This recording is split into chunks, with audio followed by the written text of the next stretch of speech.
आता संपत्तीवरून भावंडांमध्ये होणार नाहीत वाद. तयार ठेवा फक्त एक कागद. जर तुम्हाला रिअल इस्टेटमधील व्यवहाराबद्दल संपूर्ण माहिती हवी असेल तर आमच्या चॅनलला सबस्क्राईब करा आणि नवनवीन व्हिडिओ अपडेट्स मिळवा. सबस्क्राईब करा आणि तुमच्या रिअल इस्टेट नॉलेजमध्ये भर घाला. संपत्तीवरून अनेकदा भावंडामध्ये किंवा कुटुंबाच्या सदस्यामध्ये वाद होतात. घर, जमीन, रोख रक्कम, दागिने, व्यवसाय तसेच इतर ठिकाणी केलेली गुंतवणूक ही कौटुंबिक वादाची प्रमुख कारणं ठरतात. हे वाद कित्येक वर्ष सुरूच राहतात, ज्यामुळे कुटुंबही तुटतं. कुटुंबातल्या सदस्यांना अनेकदा संपत्तीची पूर्ण माहिती नसते. बँक खाती, fix deposit, mutual fund, share किंवा डिजिटल संपत्तीची माहिती फक्त मालकालाच असते.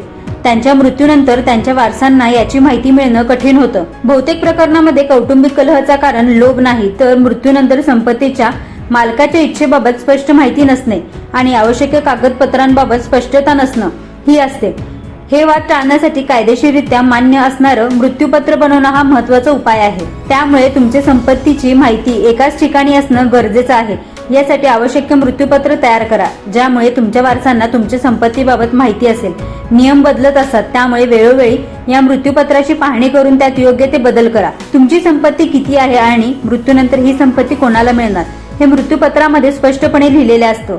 यामध्ये तुम्ही तुमच्या संपत्तीचा उत्तराधिकारी कोण, कोणाला, संपत्तीमधला किती हिस्सा मिळणार हे सगळं लिहावं लागतं. यासोबत बँक खाती, विमा पॉलिसी आणि वेगवेगळ्या गुंतवणुकीमध्ये नॉमिनी ठेवण्याचे बरेच फायदे आहेत.